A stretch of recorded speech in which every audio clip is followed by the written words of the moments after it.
Well, good afternoon, everyone. Welcome to another episode of the Industrial Real Estate Show. I am honored and pleased for part 3 of a series where I've had Matt Carroll co-host, where we've had Jim Tompkins, the supply chain expert, join us to talk about all things to do with supply chains and logistics, and hopefully a little bit of warehousing as well. Much requested guest because the last 2 episodes we did were super great, and we had a ton of great comments on that. So first, Jim, Matt, thanks so much for joining me again. I'm really excited for this. Yeah, thanks, Chad. Well, appreciate it, Chad and Matt. Good to see you both. And my goodness, this is going to last about 4.5 hours. There's no endless material here. So yeah, I tell you what, exciting time to be doing what we're doing. There is no dull moments right now. If we thought 2024 was crazy, this is going to be a roller coaster of a year. Let's tee it up right there. I know Matt has a few questions to ask, but I think just setting the stage for this. President Trump is now in office. He's been signing executive orders. I don't know if he's done anything else but sign executive orders since he's been as the president. What's this last week been like for you? How do you put a finger on the pulse of what's happening right now? Well, my view is that there is more uncertainty than ever. We all know that President Trump is a great negotiator, and we need to try to separate what is negotiating positions and what is reality. He sent us a lot of signals, like, a year's worth of campaign signals that we were getting. And we've followed those closely, and we had opinions about what was going to happen. And some of those things have happened exactly as we anticipated. Mm-hmm. And many of those things have not happened how we anticipated. And so there's been some real strange activity on executive orders with respect to the legality of the executive order or who's going to deploy or implement the executive orders. And so right now, we are in the center of uncertainty. And I think that is and was predictable. The three of us have talked about that in the past, that uncertainty is certain. And so the three of us, at least, aren't surprised. There's a lot of people in the press and in the newspapers who seem to be shocked that they didn't anticipate what was happening. Yeah. But if you're dealing with a master of negotiation and you're not surprised by some of the things you're hearing, either you're not informed or he's really not a master negotiator. Mm. And so 47 has really, really, really trumped this game to date, and it's interesting to anticipate where it's going and what's going to happen next. So, Jim, I'm curious. Last time we talked, we had a very good conversation, very lengthy. And this is separate from the podcast, the last podcast. And one of the things that you and I were talking about was this idea of globalization versus regionalization, and how that would be affected or directly affected by, or at least a component of, the tariffs that are expected to come our way here soon. And in fact, you just mentioned President Trump talking a little bit about that, not only on the campaign trail, but also in his inauguration speech the other day. And I'm just curious to hear your thoughts about that, because we talked a lot about how that's shifting manufacturing, not all back to this country, by the way, which originally, I think many years ago, we thought it would happen. Now we're talking more about it going to places like the obvious one is Mexico, but we're talking about Brazil. We're even talking about, Chad, in your neck of the woods, for it going up to Canada, and for how that could potentially shift the strategic locations of port activity around this country and move things a little bit more inward. You also touched upon how that's shifting things around in Europe as well, where things are going to Turkey and Poland and places like that. So I'm just curious to get your thoughts about how this election and this president and his policies, which we believe, like you said, based on what he's saying right now, will take effect.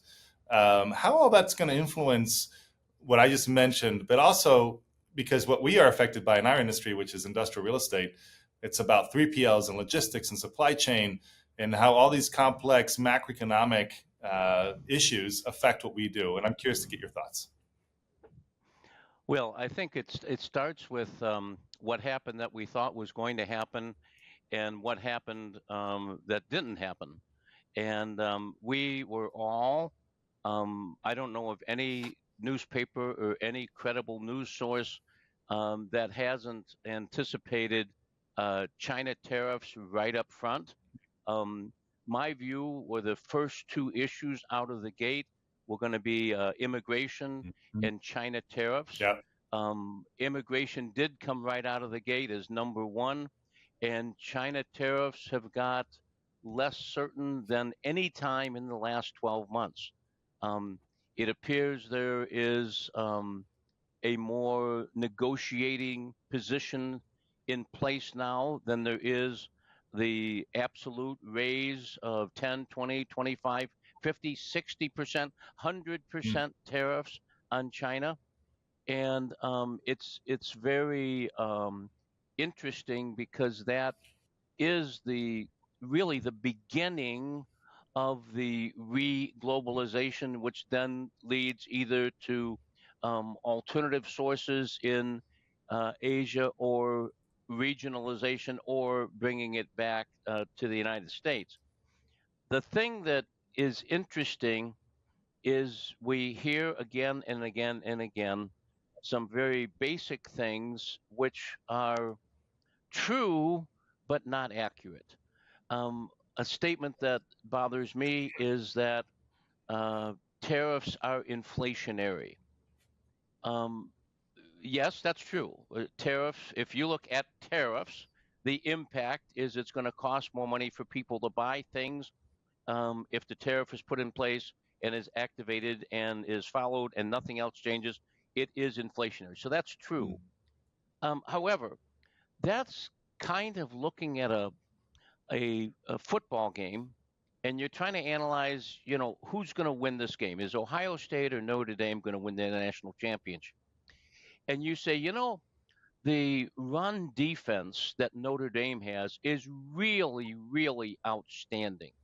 And we believe their run defense is going to be able to stop the Ohio State run offense. Well, okay, that's interesting, but um, both coaches are going to have their assessment of that, and both coaches are going to be calling plays as the game goes on, given their perception of that fact. Mm. And in fact, it might turn out that Notre Dame's run defense might not even become a factor in the game, and it might not be Ohio State's run offense that's a factor in the game. And so you can't just look at one part of the football game and then reach a conclusion as to what the end is going to be. Mm. We can't look at tariffs and say they're inflationary, and therefore, if tariffs are put in place, there will be inflation. Because if you put tariffs in place, there's going to be people that are not going to participate in the tariffs, like Apple, when Tim Cook went to Trump in his first administration, 45, and he said, "Hey, this tax that you've put on you've put on China, is going to result in our iPhones not selling, Mm. and therefore Samsung from Korea is going to really take us out, and we're going to lose a lot of profitability." Trump says, "Fine, there's a 25% tariff on China, but not for Apple." Mm.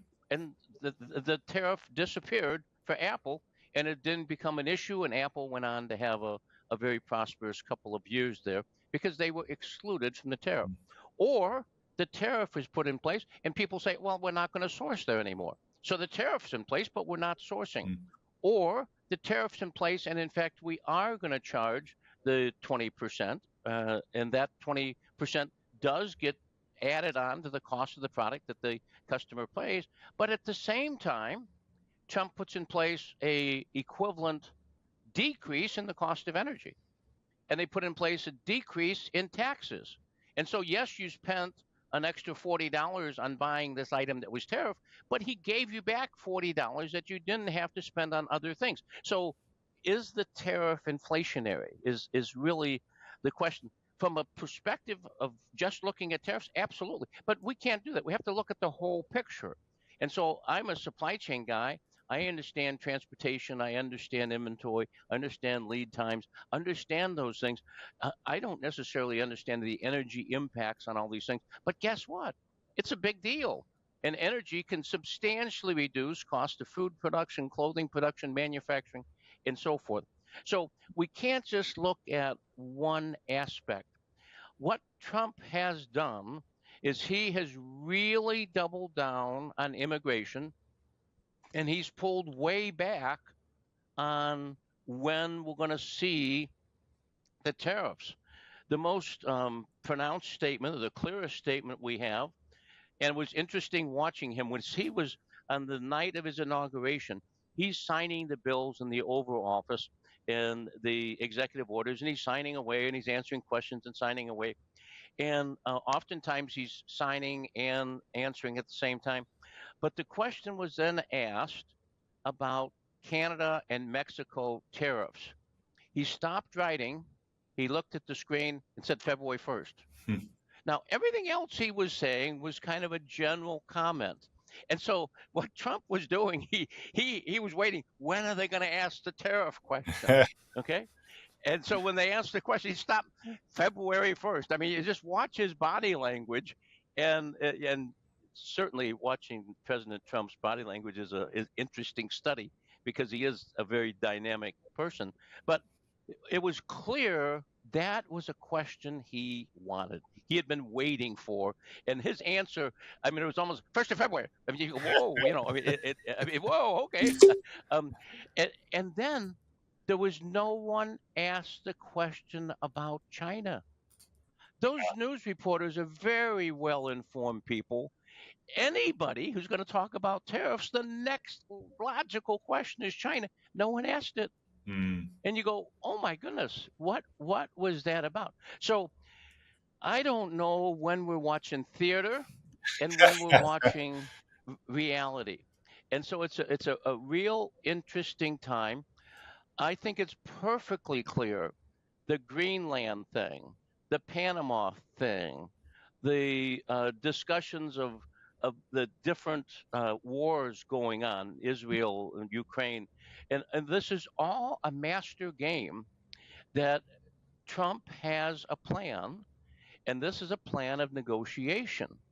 And so we're watching it play out, and that's resulting in people having uncertainty. Now, when you're trying to make supply chain decisions, in the old days, that is year 2019, we used to collect data, do the analysis, and determine an optimal solution, and therefore this was the plan. A lot of companies are still operating like it's 2019. But those of us who've been beat up by 2020 and 21 and 22 and 23 realize there is no optimal solution, and what we need is optionality, which we've talked about on all shows so far. Optionality is the answer. So when we are given uncertainty, do we sit and say, well, we're going to wait until February 1st, we're going to sit and wait until March 1st? No, you can't sit and wait. You need to put in place what your options are. And you need to know that when he does this, I'm going to do this. When he does this, I'm going to do this. When he does this, I'm going to do this. Just like the football coaches get together and say, if this is the scenario that's being played and this is where we are, we think they're going to run this play and therefore we're going to have this defense. And it's that thought process that is going to allow companies to move forward with uncertainty. Because guess what? Uncertainty is certain. It is coming. As soon as you think you got it figured out, bam, you're going to get hit upside the head.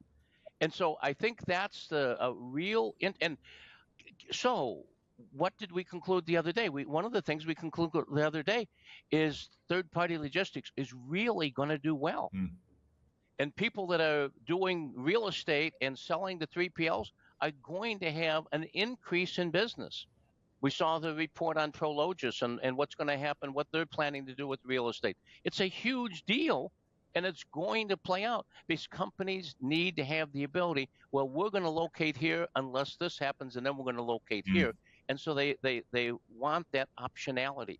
And so I think it's really cool to watch how it's playing out for people who understand the game we're now playing versus the people that are still trying to play 2019 supply chain. I was going to say what I loved about that explanation, Jim, was one of my criticisms of laymen who try to interpret economic data is that they always look at it in a vacuum. So they'll say, yes, tariffs are inflationary, but you explained it very eloquently. They can be, but that's in a vacuum. And the entire system is infinitely more complex than a vacuum will ever be. So I really appreciate how you broke that down. And I guess let what me I'm interrupt trying there for Chad. Let me interrupt there for a while. Just excuse me, but here's a report that came out under the Tax Foundation, and here are the estimates of who made the estimate, what we're talking about. So we have who's the estimator, and there's like 20 companies here. And then there's a tariff policy, and then they have the change in real GDP. And then they have that by year. So and there's like 20 people here that looked at a 10% universal tariff policy, and they have agreed, and I use that word in parentheses, that the impact in year 2025 in the GDP is going to be somewhere between a minus 0.16% and a minus 1.04% in 2025. And in 2026, it's going to be between a minus 3.6% to a minus 2.82% of the GDP. Are you kidding me? Do you know what a percent of our GDP is? I mean, those are huge, huge ranges. I mean, that's like me saying, I think the score on the Purdue-Michigan game is going to be, there's going to be a difference of 100 points. Well, no, it's not going to be 100 points. No one plays that bad. But then someone else comes up and says, I think the difference is going to be 0.2 points. Well, no, you don't score 0.2. It's got to win by 1 point, 2.6 points. You got to. And then there's a group of people that say, if it's a 10% universal and 60% on China. And then there's a list of folks there and so forth. In today's Wall Street Journal, there's an article called Where Forecasters Think Trump Economy is Headed. And if you read this article, Where Forecasters Think the Trump Economy is Headed. And if you read this article, what they tell you, they don't have a clue. The impact is someplace. The increase in the consumer inflation prediction for mid-year 2025, mid-year 2025, is someplace between 2% and 4.4%. Thank you. Thank you. I mean, you told me nothing. Yeah. And so it is interesting to watch these people trying to predict it. So sorry to interrupt, but it's a waste of time to even look at their numbers because they have not a clue. And Trump doesn't want you to have a clue. Yeah. If everyone knows what his negotiation policy is, then he doesn't have a negotiation policy. Mm-hmm. I mean, I remember what was it? Carol Burnett used to, I think, rub her ear. And that meant, good night, baby doll, and I love you. And she was sending a signal to her daughter or something. Well, I wish Trump would rub his ear every time he was negotiating, because then we'd say, aha, we don't have to pay attention to that. But then he wouldn't be a very good negotiator. Yeah. So, and he is the he's primo negotiator, and we have to understand that. Yeah, he would be a hell of a poker player because it's hard getting a read on anything that he does. And I agree with you. I think he's a terrific negotiator. And trying to separate what is a tactic versus something that he's earnest about is impossible to tell. So I really enjoy that point that you've reinforced many times, is that optionality, because you can't really be proactive on any one other thing. You need to be proactive on many things so that you can adjust based on what's coming in. I'd love to get your thoughts on what you think his main priorities are going to be in his term. And because there's a number of things. Immigration, I think, is a natural one where everybody can sympathize with the importance of that. But inflation is going to be a challenge. Interest rates are going to be a challenge, and those are somewhat working in tension with each other. The trade relations, tariffs, dealing with outside companies. Are we going to have a World War III here? Does China go and invade Taiwan? Is this Ukraine-Russian war continue in infinity at this point? How would you summarize, and maybe this is an impossible question to ask of you, but just love to hear your thoughts on it. How would you summarize what his main points that he should be focusing on, or he will be focusing on during his term? Yeah, so I think he's sending us some clear signals on that. So I think it's a valid question. Of course, there's always some misdirection plays that when there's the draw play, what did they want us to read and what did we read type of thing. And certainly President Trump understands that game very, very well. It's really, really, really clear. Our borders, our borders, our borders. And it's our borders because of immigration. It's because of safety to Americans. It's about the inflationary impacts of all these people that we're putting up in hotels and feeding and medical care and all these the services we're providing. It very definitely has to do with illegal drug traffic and what that does to Americans. And so immigration cuts across almost everything else that we're looking at. And so that is and should be, in my view, a number one view, and that's what he is absolutely doing in spades. I mean, he is doubling and tripling down. If there's an issue of immigration and there's an issue of trade policy, in Trump's mind, immigration is going to win. He is going to close the borders. He is going to make sure that we control drug traffic, that we have safe for our citizens. We get the bad actors out, and I think that's really, really clear. I think secondly then is the overall economic view of things. And the overall economic view of things pops its head up in strange ways. Gulf of Mexico, Gulf of America, reclaiming the Panama Canal. What's he? What? I mean, what's this about? Well, this is his economic policy. What's happened in the last 30 years in the United States? We have given up the maritime industry. Most ships are owned by China. Most ships are made by China. I'm not talking about military. I'm talking about for trade. Most ship repairs are done in China. Most containers come from China. Most port cranes come from China. China controls 36 of the top 100 ports in the world. And so what China is doing is it is building up a capability of using maritime to control battles and to win battles. And so those battles are not war. Those battles are economic. So if Trump pushes too hard on China tariffs, China could just say, okay, every ship that's sailing to America, delay it by 3 weeks at the port. They own the ship. Okay, they have the ships being repaired. They are building ships for other people. They own the ports. And so they can control maritime and they can close down our ocean transportation. 80% of the goods in America are handled by the water.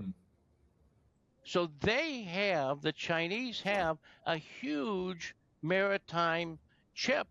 And with them controlling portions of the Panama Canal, if you control a portion of the canal, you control the whole canal. They could shut that Panama Canal down. Now, that's only 4% of global trade in the world, but that's another 4% to what they already can close from the other things that they already own. So his discussion of Gulf of Mexico or Gulf America, about the Panama Canal. Those are those are maritime issues which have to do with the resilience and viability of our economy.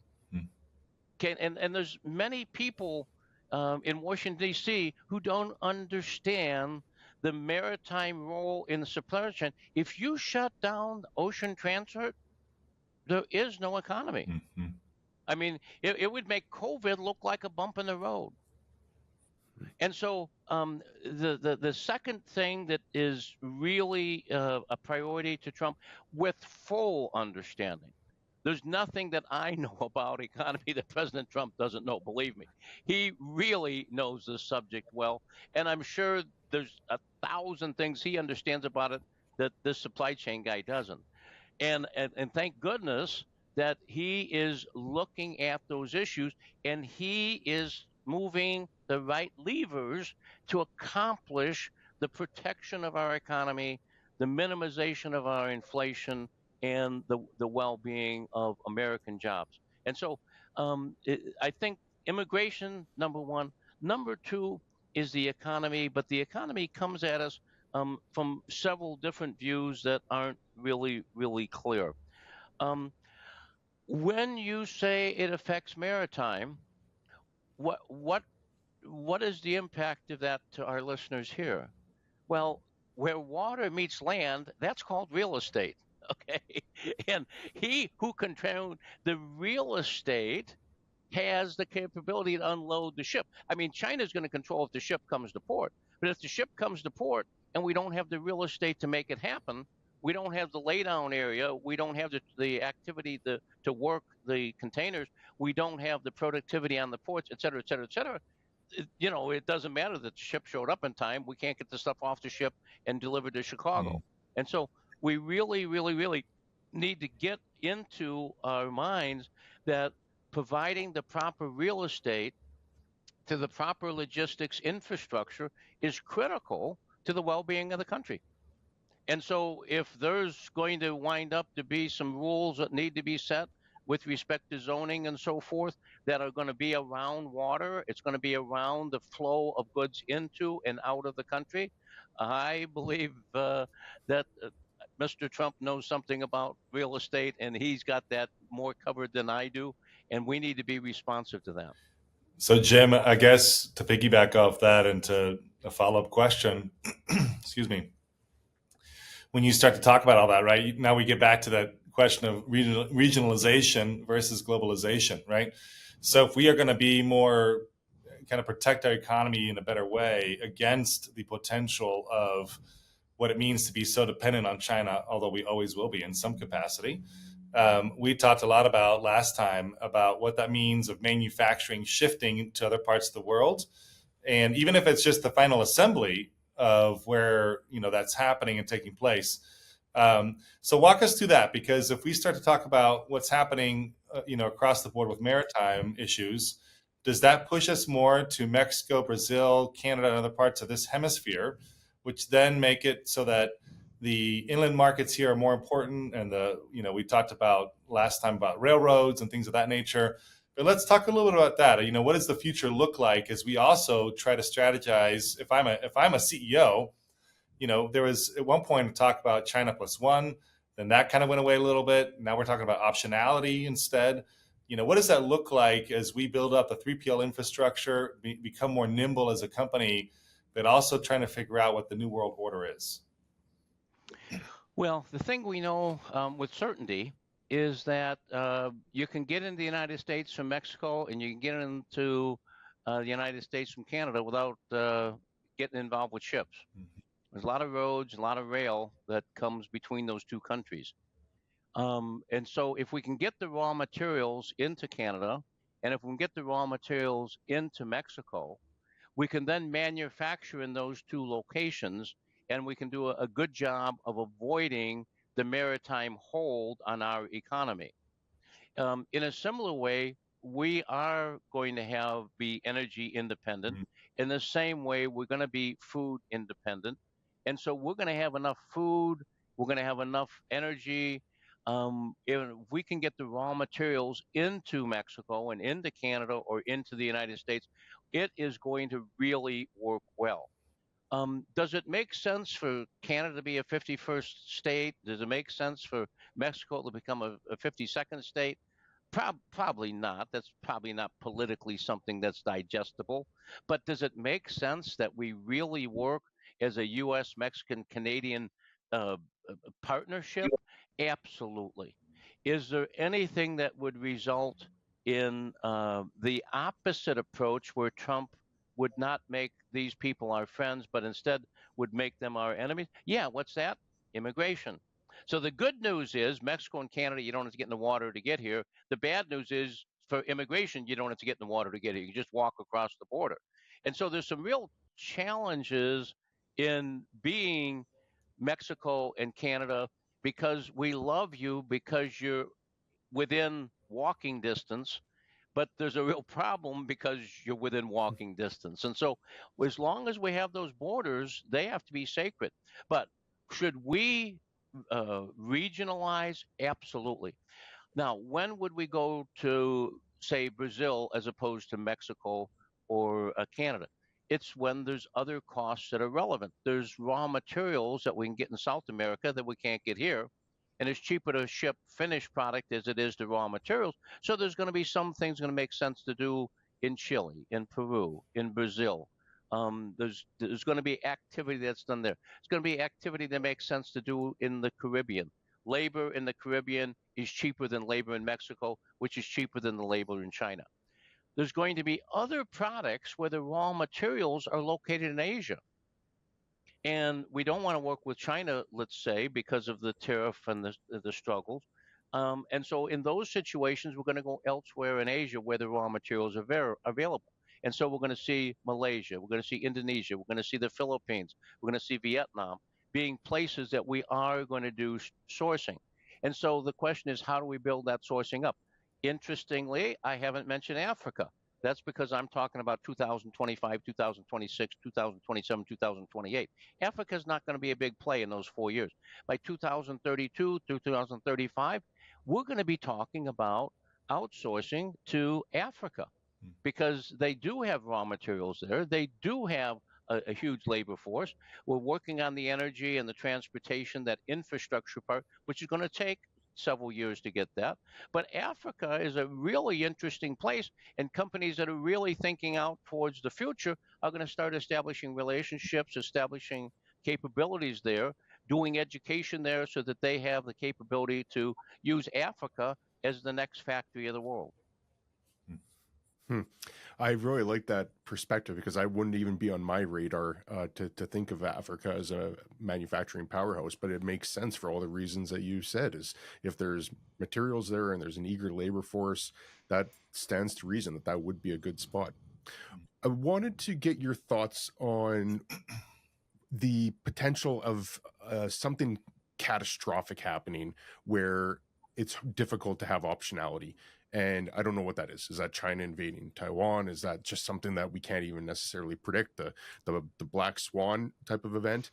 But does that keep you as a supply chain expert and consultant awake at night, that we can try to plan for everything, we can try to have that optionality, but there is just something that could throw a monkey wrench into the whole concept and change everything radically?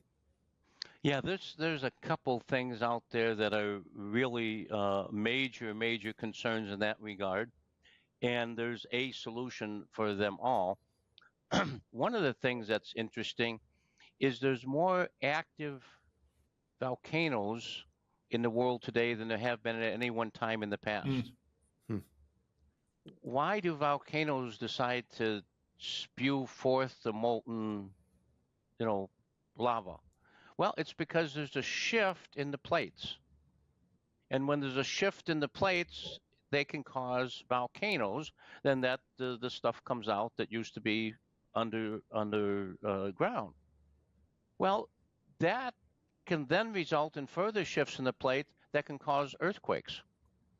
There's sometimes earthquakes cause volcanoes, and sometimes volcanoes cause earthquakes. It's interesting when those earthquakes take place in water, which is a good chance because there's more water out there than there's land. Oftentimes, it's going to result in a tsunami. and that tsunami is going to come ashore someplace. Not sure where it's going to come ashore. Hopefully, it doesn't come ashore again and do to us what it did with the airbag explosive device and shut down the global automotive industry because we couldn't produce the explosive that made airbags go because they were all made within a 100-mile radius in Japan, which got hit by the tsunami, which was a result of a volcano, which was a result of an earthquake. So, yes, we need to be careful of geographical areas. There's another one that's out there: global warming and earthquakes. Earthquakes cause global warming. Okay, so not earthquakes, excuse me, volcanoes. Volcanoes cause global warming because of the pollution and the warm and so forth, and blocks the sun. And so what we get is global warming, we get global cooling. And so we wind up in some places. Where are we today? Well, let me see. I think Trump today is going two places. He's going to North Carolina and he's going to Florida. Why did he come to North Carolina? Because we had tremendous, tremendous floods. And North Carolina got, I mean, hundreds of thousands of people just got washed down the river. Why is he going to California? Because we don't have any water, okay, to put out the fires. Now, I'm not going to get into the political issues of that because I don't really understand all that. But I do know one place in the United States we got a water problem, and another place in the United States we got a water problem. But this water problem is too much water, and this water problem is not enough water. And I'm going, I think Eddie Murphy would have said "goony goo goo." Now, I don't know what "goony goo goo" means, but I think that's what Eddie Murphy meant by the expression: is we don't know what to say, so we just say "goony goo goo." But so we've got the weather issue, the warming, the earthquakes, the volcanoes. These things tell us you can't really plan for these things. They boom, they happen, and the best geologists and weather people in the world don't have a clue, and then it happens, and bango smasho, here we are. So, what is the rule that covers these things as well as the other things that we could talk about that are unpredictable? Never, never, never sole source.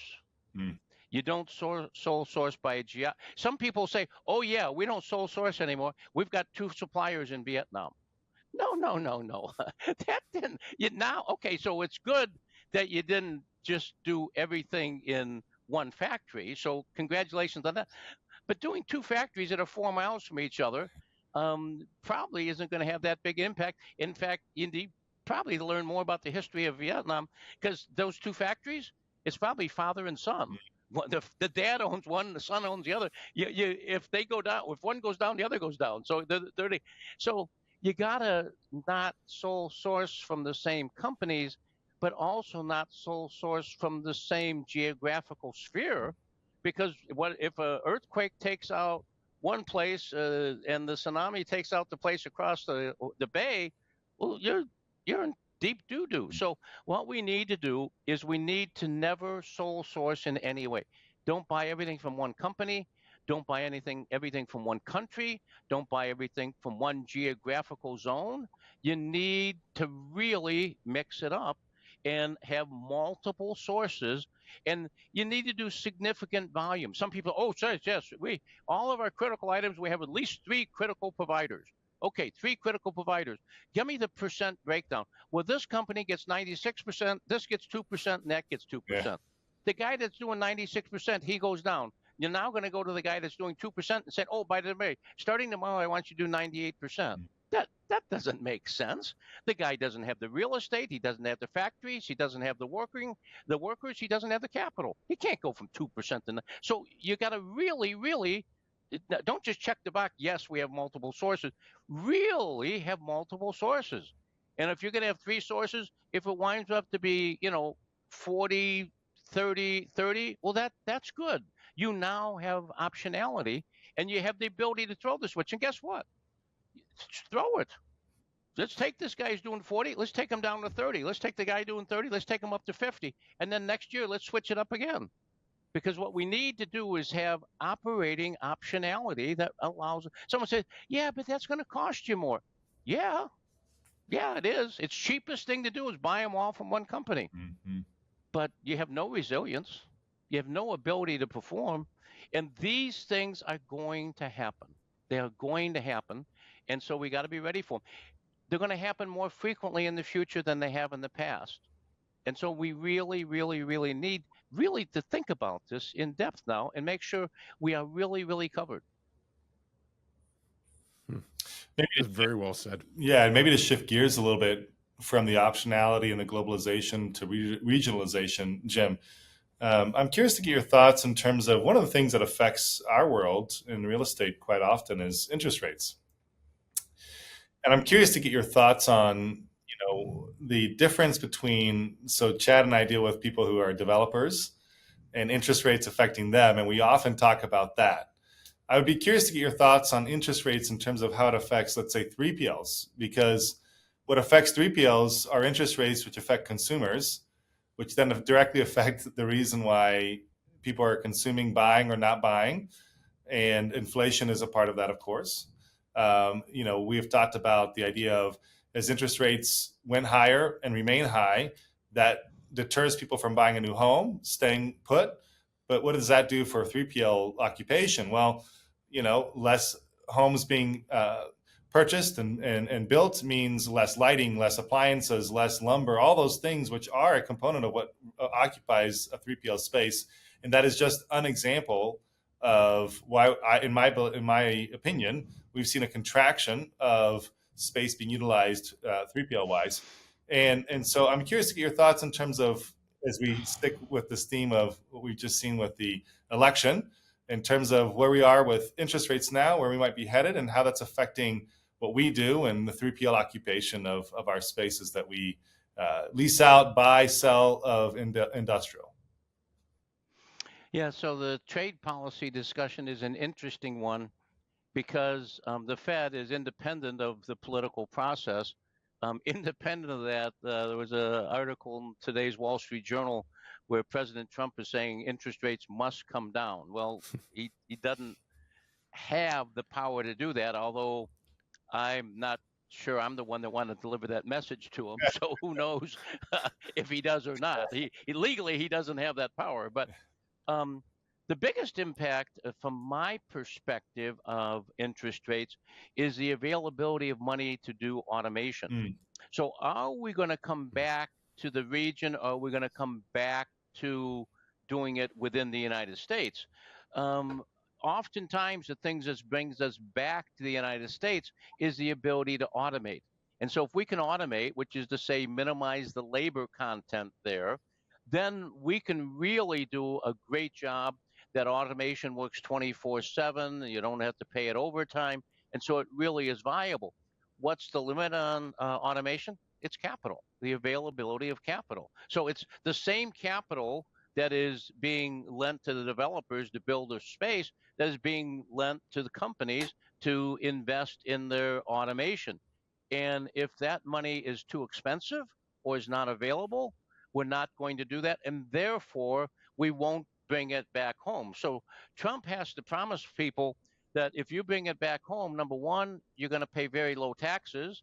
And number two, you're going to pay very low interest rates. Because if you can bring it back to the United States to manufacture it, but you can't afford to buy the automation, you're not going to be successful because your labor cost is higher. We're not going to be able to pay U.S. workers what we pay workers in Dominican Republic or Mexico. So there is a huge need to make sure that inflation is low so people can afford to buy the product, and interest rates are low so companies can afford to rent real estate, build real estate, and automate that space so that they can do it in a way that can be profitable. So interest rates are critically important.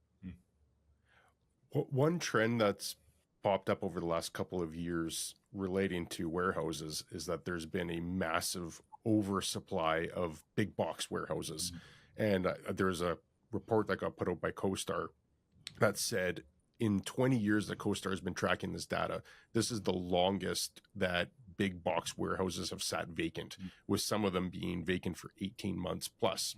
And I think a lot of that run up was developers just being overzealous about demand from 2020, 21, 22. They just figured that would go in perpetuity, and they built accordingly, and that just led to an oversupply relative to the increases in demand. What does that asset class and what do the owners of these properties do in the upcoming year or so? Or is it just more of the same, where they're just going to have to wait for demand to catch up and have this absorbed, and there's a limited amount of new construction because of interest rates, which we just talked about, so there could be some natural rebalancing just as time goes on? But what do you think happens in that space where there just is so much big box warehousing available right now? Well, that's an illustration of another area of uncertainty. The uncertainty here we're addressing is how viable is e-commerce.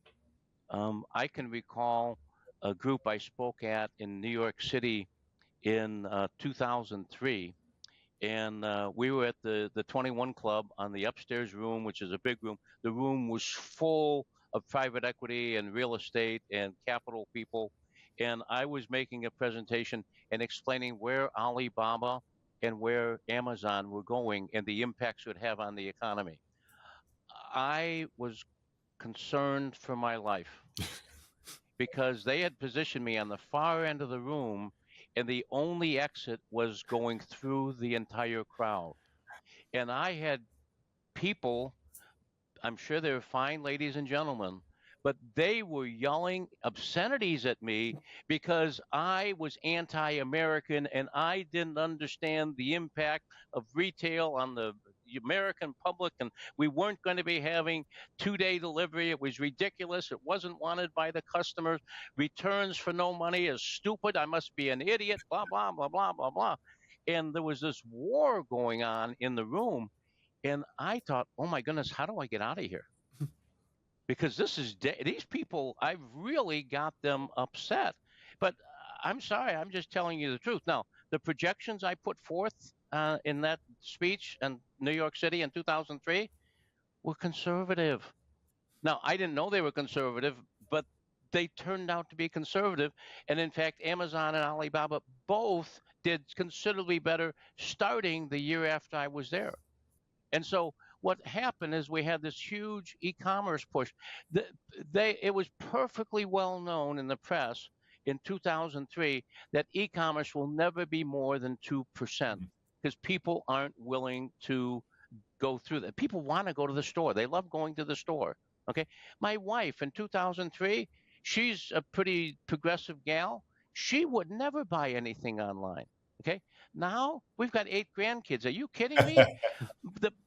I am staying in physical shape just being the box boy. I'm the guy that takes the boxes from the quote gift wrap room. We have a gift wrap room in this house.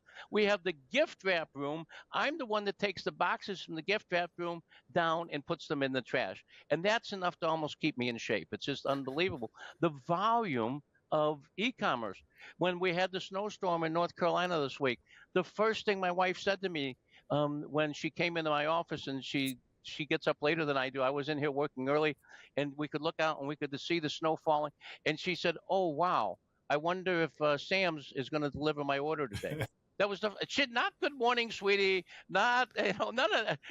I wonder if Sam's going to deliver my order today, because she's not going to go to a grocery store. Why would you go to a grocery store? Just order it online and it shows up. So what happened in 2021, 2022?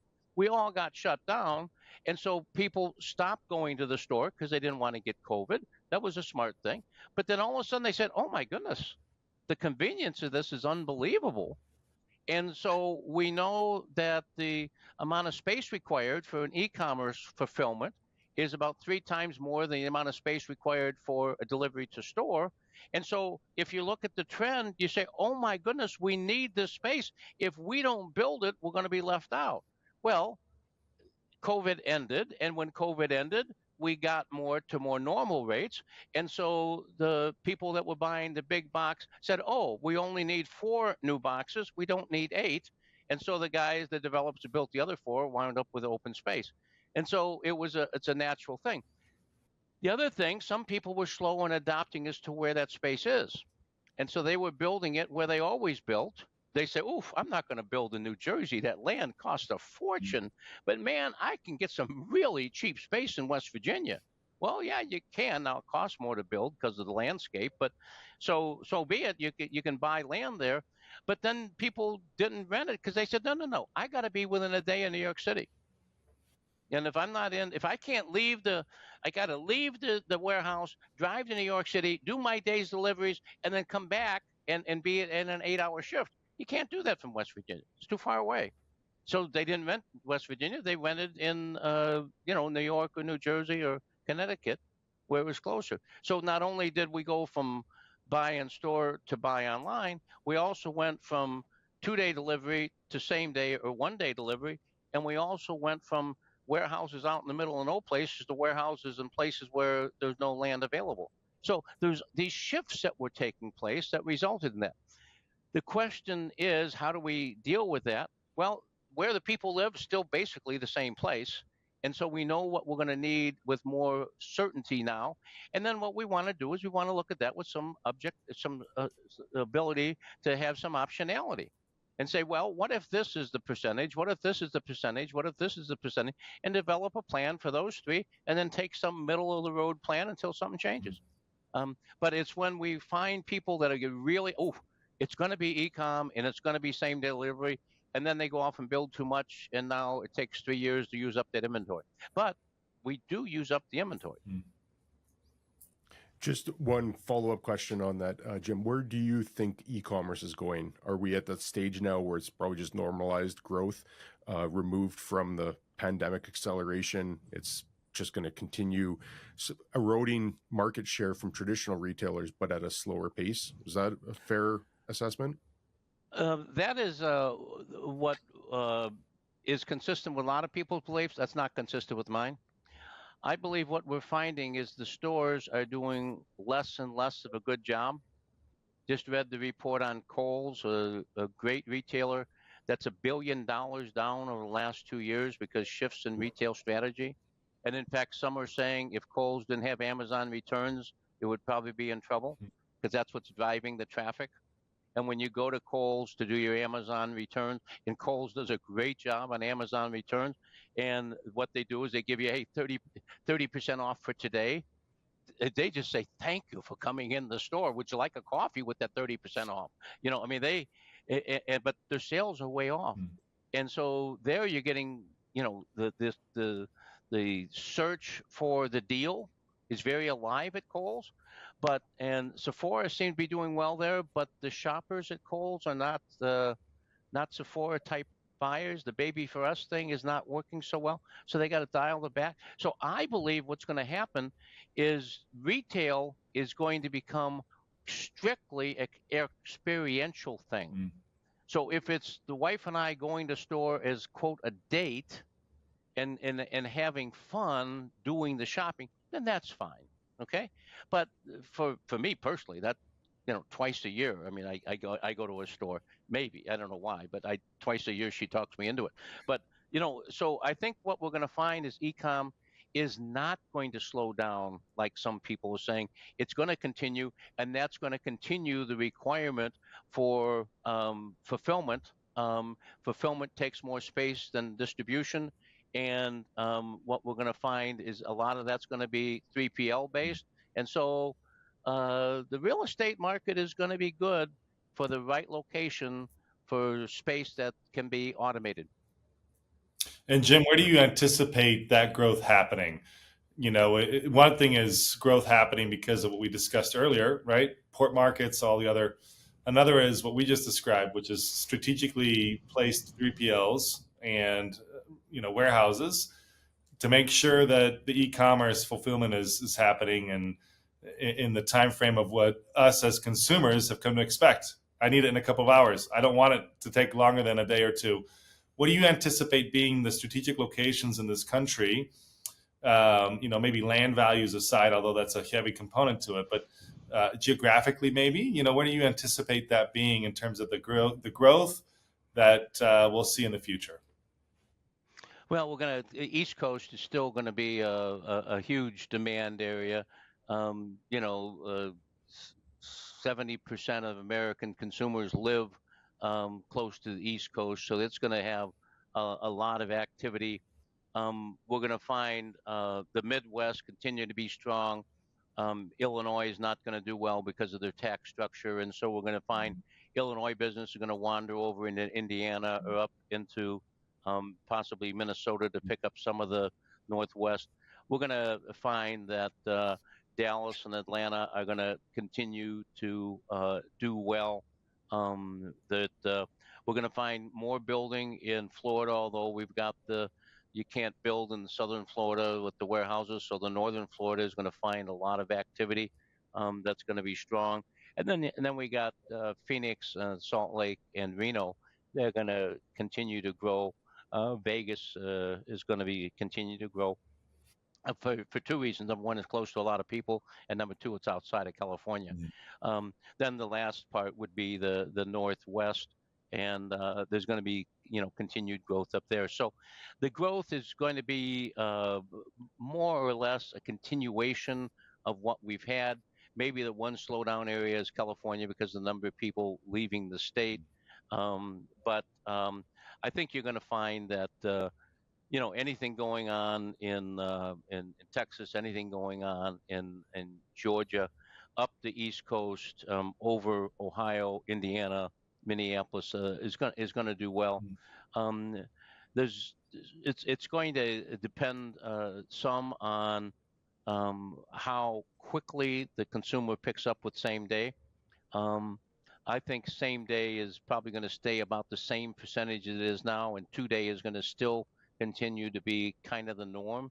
But Amazon disagrees with that, and Amazon has a way of moving markets. Yeah. You weren't kidding when you said we could talk for 4.5 hours, because I could certainly listen to you for another 3.5 hours because there's so much to cover. But in interest of your time, Jim, maybe we have to do a part 4 down the road. Yeah. But I do want to end getting your thoughts on what people should really be paying attention to in 2025. So February 1st, that's coming up very quickly. If that's the day that President Trump is saying tariffs are coming, that's going to be a natural day to watch. I suppose we got to listen to the Fed minutes on what they're going to do with interest rates. But what are there certain things that you've got marked on your calendar, or perhaps it's just something that comes up and you read about it in the Wall Street Journal and you're like, this is big news? Is there anything that you recommend as potential catalyst events this upcoming year? Well, I think the big ones to watch for are what are we going to do with China? What's going to happen with the Ukraine? How is the relationship between us and Europe going to evolve? What is the speed at which we can get deregulation in the United States? The quicker we can get DOVE and deregulation in place, the quicker we're going to be able to fight inflation and maybe even beat inflation. Energy is certainly a big deal. But I think we need to go back to the number one topic we covered here, and that is that uncertainty is going to surprise us. I think we need to take the crystal balls and put them in the bottom drawer of our desk and say, we don't know, but we need to be ready. And so how do we do that? How do we make that happen? We need to be ready for the stuff that we don't know what's coming. And it's not going to be something we're going to be able to write on the calendar, say, end of second quarter, make sure we check that. Because as soon as you write that down, tomorrow it's going to become an issue that your chairman of the board is going to come down and say, hey, how about this? And so we need to really be attuned to what's happening. I tell you what, buying stock in a TV news system would be a very smart investment. I don't trade in that, but I don't know. But I've probably watched more news in the last 2 weeks than I've watched in the last 5 years, because I'm usually online. But there's so much happening, I can't keep up online. So I want the news guy to kind of give me my summary. So pay attention. There's something going to surprise you in the next 24 hours. That's great insight. Great tip on that. Matt, anything you want to add, or any No, I think we well covered it for today. And I agree with you, Chad, that I think that'd be great to do maybe a follow-up, and maybe the follow-up really is kind of like, you have, to use your analogy earlier, Jim, where you have these guys, these broadcasters predicting what the outcome of a game like a Notre Dame and Ohio State will be. Maybe we can have a follow-up to discussion to this one to have a to understand what our predictions kind of were leading into this election, and where we are maybe 3 months from now, let's say 6 months from now, to get a full picture of kind of how things have settled and the environment that we would be in at that time. I guarantee it'll be interesting, and please promise me you won't rerun any of the verbiage we had today. Good seeing you guys. Great seeing you as well, Jim. Look forward to part 4 at some point down the road. I always enjoy getting to hear you talk, and Matt, always enjoy co-hosting with you. So thank you, gentlemen. Really appreciate it. All good. Bye, guys. Okay, thanks, guys. I know. Do you mind just keeping your browsers open